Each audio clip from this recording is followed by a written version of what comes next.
ఆంధ్రప్రదేశ్లో భానుడు భగభగలాడుతున్నాడు. మార్చి రాకముందే మే నెల ఎండలు కనిపిస్తున్నాయి. ఉక్కపోతతో జనం అల్లాడిపోతుంటే సరిగ్గా ఇప్పుడే వాతావరణ శాఖ ఒక షాకింగ్ అప్డేట్ ఇచ్చింది. ఆగ్నేయ బంగాళాఖాతంలో అల్పపీడనం. ఏపీలో వానలు దంచికొట్టబోతున్నాయి. అమరావతి వాతావరణ కేంద్రం తాజా నివేదిక ప్రకారం నేటినుంచే ఏపీలో వాతావరణం మారిపోనుంది. ముఖ్యంగా రాయలసీమ జిల్లాల్లో ఈరోజు నుంచే వర్షాలు కురిసే అవకాశముంది.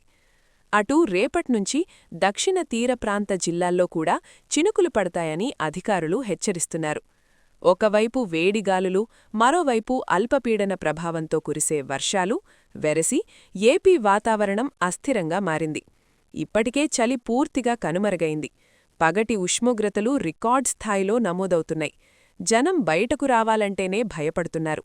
ఇలాంటి టైంలో వానలు పడితే కాస్త ఉపశమనం లభిస్తుందని కొందరనుకుంటుంటే, అకాల వర్షాల వల్ల పంటలకు నష్టం వాటిల్లుతుందని రైతులు ఆందోళన చెందుతున్నారు. ఉక్కపోత నుంచి రిలీఫ్ వస్తుందా, లేక వేడి వానల కలయికతో రోగాల బారిన పడతామా అన్నది ఇప్పుడు చర్చనీయాంశంగా మారింది. ఇలాంటి లేటెస్ట్ బ్రేకింగ్ అప్డేట్స్ కోసం చూస్తూనే ఉండండి కొలుగూరి 24x7 న్యూస్ టీవీ.